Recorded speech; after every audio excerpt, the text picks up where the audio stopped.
سلام خدمت شما دانش آموزان عزیز و ارجمند. آرزوی صحت و سلامتی شما را دارم. آرزو میکنم که ویدیوهای قبلی این برنامه را شما دیده باشید و اگر هم شما این ویدیوها را از دست دادید من لینک هایش بر شما میگذارم. 4 درس از شما گذشته، اونا رو لینک هایش در دسکریپشن میمونم. شما میتونین بسیار براحتی او ویدیوها را هم ببینین چون این درس ها با هم سلسله داره. حمید بختانی هستم و شما را به اینفوبت خوش آمدید میگم. امروز میخوایم درس 5 آموزش انگلیسی در 30 روز برای نوآموزان را به شما تقدیم بکنم. خب دوستا، بریم سراغ درس و درس خود آغاز بکنیم. قسمی که شما شاید هستید، ما شما محاوره داشتیم در درس های قبلی، باز هم در این قسمت محاوره داریم. میگن how much is it? How much is it? How much is it? How much خودش معنیش هست یعنی چقدر یا چند. در قسمت به خاطر پرسیدن قیمت یک شی شما میتونین از سوال how much بپرسین. How much یعنی معنیش هست چند است. یک معنی داره چند است، معنی دیگهش هست یعنی چقدر. اما در قسمت چند معنی چند ارائه میکنه. How much is it یعنی این چند است، قیمتی چند است. How much is it? It's expensive. It is expensive. Expensive قیمت مانا میشه، یعنی بهایش، هزینهش بالا است یا قیمتی است. It is expensive یعنی قیمتی است. میتونین بگین it is $400 $400 است. It's $100 یعنی $100 است. میشه قیمت امور در جواب هم بگین. How much is it یعنی این چند است. How much is it این چند است. It is cheap. cheap یعنی معناش هست ارزان، ارزان است یا بها و هزینهش کم است. پس به یاد داشته باشین دوستا، how much is it معنیش است یعنی قیمتی چند است.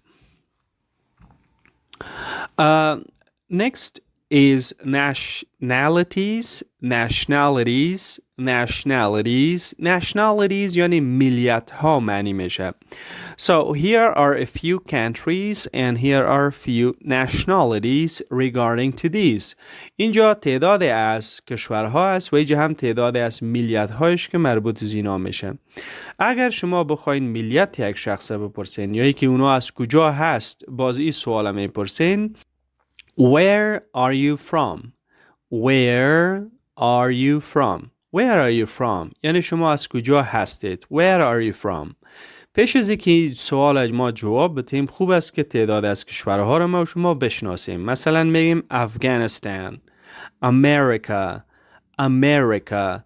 زیادتر دوستایی را امریکا میگن، اشتباه است. امریکا، چاینا، ترکی، ایندیا.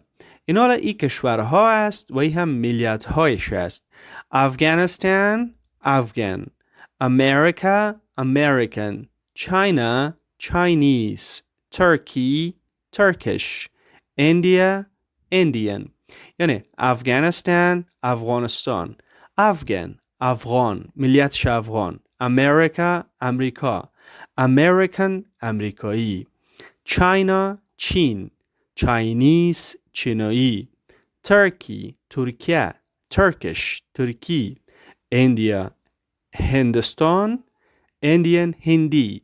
So, where are you from? شما از کجا هستید؟ میتونین جواب بدین I'm from Afghanistan. از افغانستان هستم.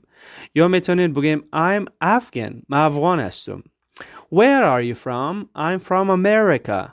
Or I'm American. یا ایره میگین. Where are you from? I'm from China. Or I'm Chinese. درست؟ به شکل شما میتونین دیگهش ادامه بدین.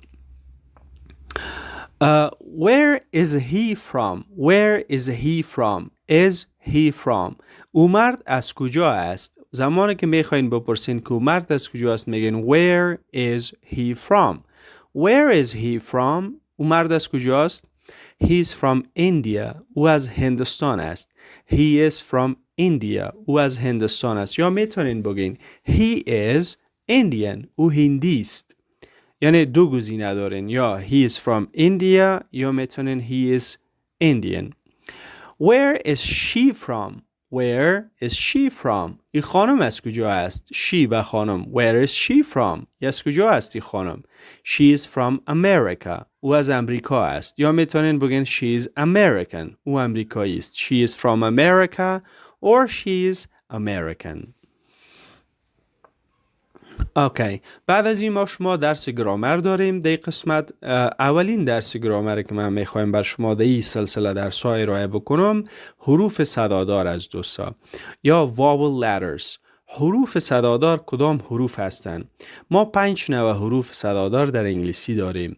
A, E, O, I, U. A, E, O, I, U. این حروف ما حروفای صدادار میگیم.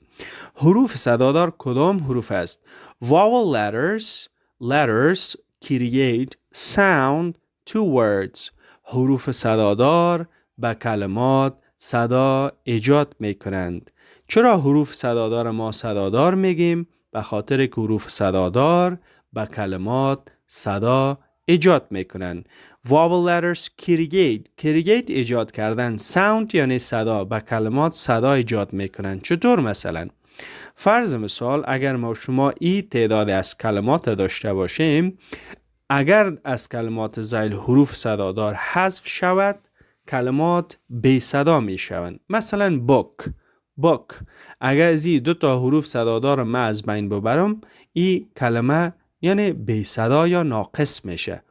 کسی را خوانده نمیتونه. اگر از این حرف ای را صدادار حذف کنم این من حیث یک کلمه خوانده نمیشه. dog اگر از این حرف صدادار حذف شود من حیث یک کلمه خوانده نمیشه. man اگر حرف صدادار ازش حذف شود من حیث یک کلمه ای خوانده نمیشه. پس حروف صدادار او حروفی هستند که به کلماتمون چی میکنن؟ صدا ایجاد میکنن. اگر اینا نباشه کلمات ما بیشترش بی صدا میشن و ناقص میشن.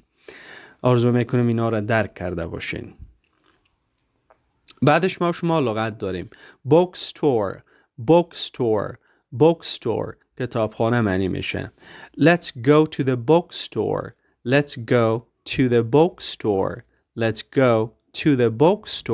بیا که به کتابخانه بریم. Let's یعنی بیایید برویم به کتابخانه. car dealer موتر فروش معنی میشه. My father is a car dealer. پدرم موتر فروش است. barber shop یعنی سلمانی معنی میشه. barber shop. We went to a barber shop. went to یعنی رفتن. ما رفتیم به یک دکان سلمانی. به یک سلمانی رفتیم. we went to ما رفتیم در گذشته. barber shop به یک دکان سلمانی. arm بازو معنی میشه. arm بازو. my arm hurts یعنی معنیش است که بازویم درد میکند. hurt یعنی درد کردن. my arm hurts. legs در کل پاها را میگه. هر دو پاها را میتونید شما legs بگین. از این قسمت شروع تا به قسمت بالا پاها. legs. his legs are big یعنی پاهای او مرد بزرگ هستند. his یعنی از او مرد. پاهای او چی است؟ بزرگ است. His legs are big. feet در کل پنجه های پا را میگه. feet. My feet hurt یعنی پنجه های پایم درد میکند. hand دست معنی میشه. دست یعنی از این قسمت به بالا میتونید شما دست بگین. hand.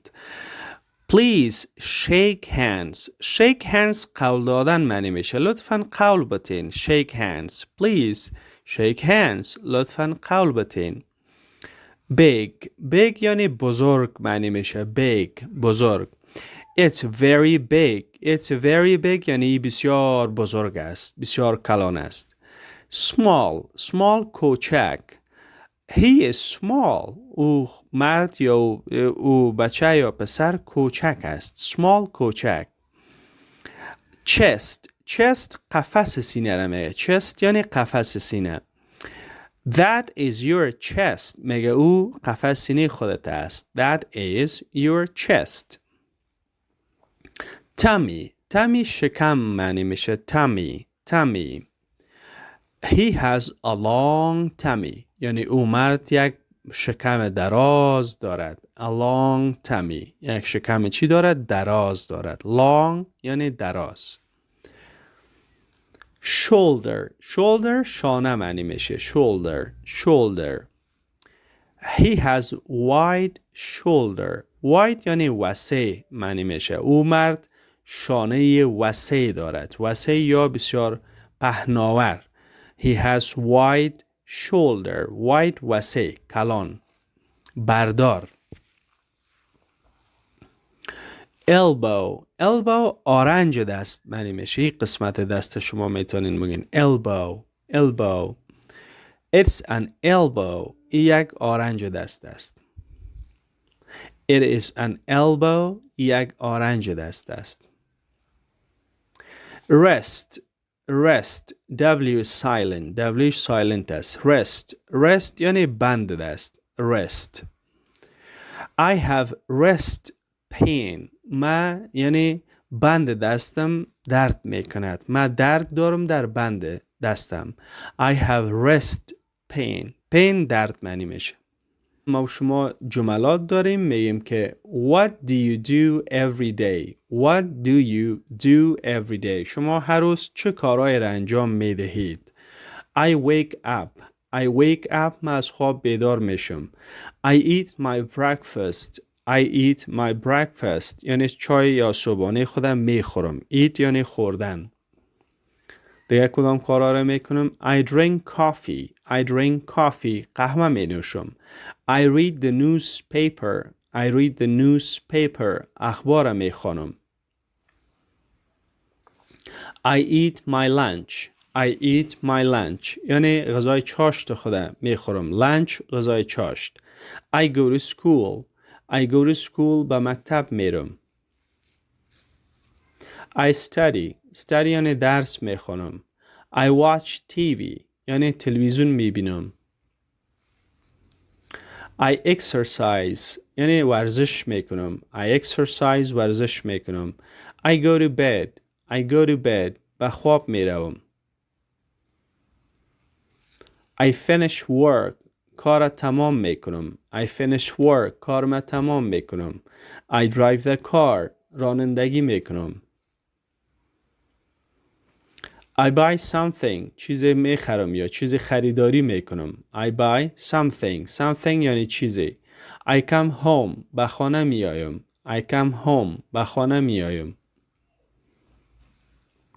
I use a computer من کامپیوتر استفاده میکنم.